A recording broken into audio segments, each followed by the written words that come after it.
القاضیہ ما اغنى عنی مالیہ، وہ بندہ خود کہے گا دنیا کے اندر ہم مال تو جمع کرتے تھے، لوگوں کو ٹھگتے تھے، لیکن آج یہ مال ہم کو کچھ بھی فائدہ نہیں دیا۔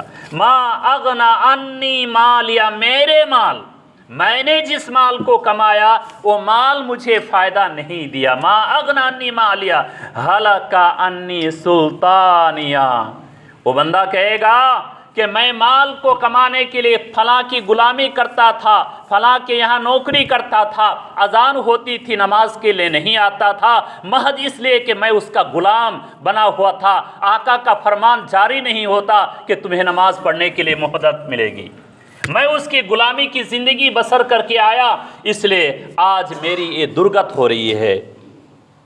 بندہ کل قیامت کے دن خود کہے گا، آپ چند ٹکوں کے جاب پر رب کو اگر بھول بیٹھے ہیں، رب سے دوری اگر اختیار کیے ہیں، تو آپ کی زبان کل قیامت کے دن چلے گی، رب کے سامنے خود آپ شہادت دیں گے کہ میں نے کس وجہ سے نماز نہیں پڑھا، کس وجہ سے آج میری یہ درگت بن رہی ہے۔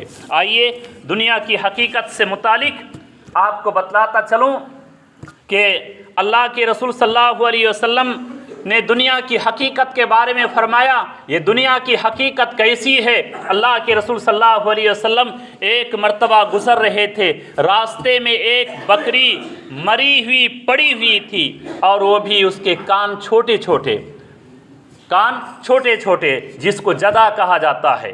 اللہ کے رسول صلی اللہ علیہ وسلم نے اس بکری کے کان کو پکڑ کر کہا کہ کون ہے جو 1 درہم میں خریدے گا؟ کون ہے جو اسے 1 درہم میں خریدے گا؟ صحابہ کرام نے کہا اللہ کے رسول صلی اللہ علیہ وسلم، ایک تو یہ مری ہوئی ہے، کان کٹا ہوا ہے، کان چھوٹے ہیں، عیب دار ہے، اس بکری کو آخر کون خریدے گا؟ اللہ کے رسول صلی اللہ علیہ وسلم نے فرمایا میرے صحابہ سن لو، دنیا کی حقیقت اس مری ہوئی بکری سے بھی کمتر ہے۔ دنیا کی حقیقت اللہ کے نزدیک اس مری ہوئی بکری سے بھی کمتر ہے، اللہ کے نزدیک کوئی حیثیت نہیں ہے۔ اسی طرح اللہ کے رسول صلی اللہ علیہ وسلم نے فرمایا کل قیامت کے دن آدمی اس طرح پریشان ہو کر آئیں گے جو یہاں دنیا کے اندر مزے لیتے رہا، اس کے بارے میں بہت ساری تفصیلیں اللہ کے رسول صلی اللہ علیہ وسلم نے بتلائی ہے۔ آج ہم اور آپ دیکھتے ہیں کہ ہر جگہ دنیا کے اندر کوئی بھی ایسا ملک نہیں ہے، کوئی بھی ایسا شہر نہیں ہے جہاں مسلمانوں کے اوپر اتیاچار نہیں ہو رہے ہیں، جہاں مسلمانوں کے اوپر ظلم و زیادتی نہیں ہو رہی ہے۔ کون سا ایسا ملک ہے؟ آپ ایک ملک کا نام بتائیے جہاں مسلمانوں کے اوپر آج ظلم و زیادتی نہیں ہو رہی ہے۔ اس کی وجہ کیا ہے؟ آپ جانتے ہیں اللہ کے رسول صلی اللہ علیہ وسلم نے فرمایا کہ یوشک الامم ان تدعى علیکم کما تدعى العقل الى قصعتها، ایک زمانہ آئے گا کہ دوسری امتیں تمہارے اوپر اس طرح ٹوٹ پڑے گی جس طرح کھانے والے پیالے کی طرف ٹوٹ پڑتے ہیں، کھانے والے پیالے کی طرف ٹوٹ پڑتے ہیں۔ کہیں دعوت اگر ہوتی ہے تو لائن لگا کر لوگ دھکے دے کر کھانے کے لیے پہنچ جاتے ہیں کہ پتہ نہیں ہم کو کھانا ملے گا یا نہیں ملے گا، اس طرح نوبت آتی ہے۔ تو اللہ کے رسول صلی اللہ علیہ وسلم نے فرمایا کہ دوسرے قومیں تمہارے اوپر اسی طرح ٹوٹ پڑے گی۔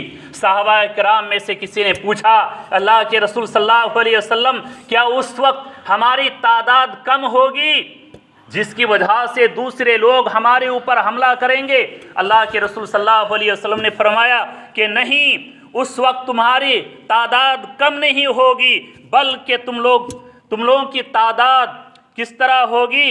غصان کا غصۂ سیل، کہ تم لوگ سمندر کے سیلاب کے جھاگ کے مانند تمہاری تعداد ہوگی۔ جس طرح آپ دیکھتے ہیں جب سیلاب آتا ہے تو کس طرح جنگل، جس کو ہم لوگ گھیگوا اگر بولتے ہیں، دوسرے جنگلات کس طرح جمع ہو جاتے ہیں، اسی طرح تمہاری تعداد ہوگی، لیکن تمہاری تعداد کچھ بھی کام نہیں، کوئی کام کی نہیں ہوگی، صرف دکھلاوے کی تعداد ہوگی، اور تمہارے اندر وہن ہوگا، پھر پوچھنے والے نے پوچھا اللہ کے رسول صلی اللہ علیہ وسلم وہن کیا چیز ہے؟ اللہ کے رسول صلی اللہ علیہ وسلم نے فرمایا حب الدنیا و کراہیت الموت، کہ دنیا کی محبت موت اور موت سے دوری۔ حب الدنیا، دنیا کی محبت، دنیا کو تم لوگ پسند کرو گے اور موت کو بھول بیٹھو گے۔ آج یہی وجہ ہے کہ ہم اور آپ دنیا میں تو پڑے ہوئے ہیں، موت کو بھول بیٹھے ہیں، اس لیے موت کی نیند دوسرے ہم کو سلا رہے ہیں، دوسرے ہم کو آج سلا رہے ہیں۔ اس لیے میرے محترم بھائیوں، جس دنیا کے اندر ہم اور آپ پھنسے ہوئے ہیں، ہمیں دنیا کے اندر کس طرح رہنا ہے، اللہ کے رسول صلی اللہ علیہ وسلم نے حضرت عبداللہ بن عمر رضی اللہ تعالیٰ عنہما کو نصیحت کرتے ہوئے فرمایا۔ ایک مرتبہ سفر کر رہے تھے، ان کے کندھے کے اوپر ہاتھ دیا اور کہا اے ابن عمر،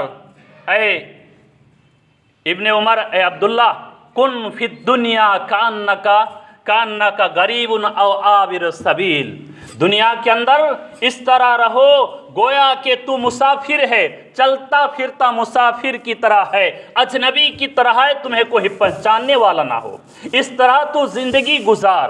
حضرت عبداللہ بن عمر رضی اللہ تعالیٰ عنہما کہا کرتے تھے اذا امسیت فلا تنتظر المساء، کہ جب تو شام کر لے تو صبح کا انتظار نہ کر، وَإِذَا أَصْبَحْتَ فَلَا تَنْتَظِرِ الْمَسَاءَ، اور جب تو صبح کر لے تو شام کی انتظار نہ کر، اور تو اپنے صحت و تندرستی کی حالت میں جو کرنا ہے کر لے، مرض کے لاحق ہونے سے پہلے، بیماری کے لاحق ہونے سے پہلے، اور تو اپنی موت کو تو اپنی زندگی کو غنیمت سمجھ موت کے آنے سے پہلے، اس لیے کہ انسان کو جب موت دبوچ لے گی تو اس وقت انسان ہائے وائے کرتا رہے، کچھ بھی نہیں ہوگا، کوئی فائدہ نہیں ہوگا۔ اس وقت انسان کہے گا لولا اخرتنی الی اجل قریب، اے پروردگارہ تو مجھے تھوڑی دیر کے لیے مہلت دے، مجھے تھوڑی دیر کے لیے مہلت دے، لعلی اعمل صالحا،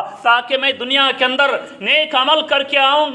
اللہ تعالیٰ کہے گا ہرگز نہیں، تجھے کوئی مہلت نہیں ملے گی، کسی طرح کی مہلت نہیں ملے گی۔